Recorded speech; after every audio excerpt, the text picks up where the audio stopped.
নগৰ এখন মাদ্ৰাছাত প্ৰায় 7 লাখ টকা দিছিল জুবিৰে যিখন মাদ্ৰাছাত পিতৃ মাতৃহীন ল'ৰাবোৰে পঢ়ে এদিন নিশা গীতৰ অনুষ্ঠান সামৰি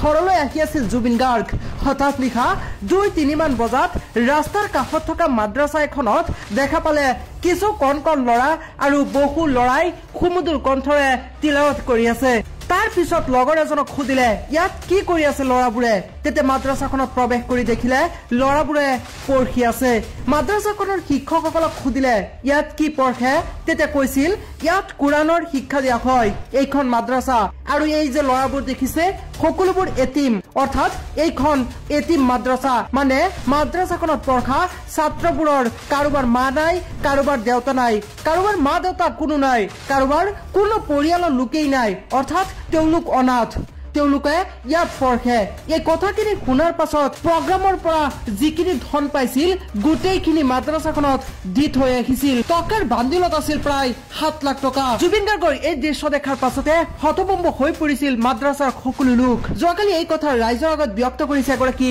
ব্যক্তিয়ে সঁচাকৈ জুবিন গাৰ্গে কিমান যে মানুহক সহায় কৰিছিল তাৰ কোনো হিচাপ নাই এই ভিডিঅ'টো শ্বেয়াৰ কৰি সকলোকে এই খবৰটো জানিবলৈ সুবিধা কৰি দিয়ক।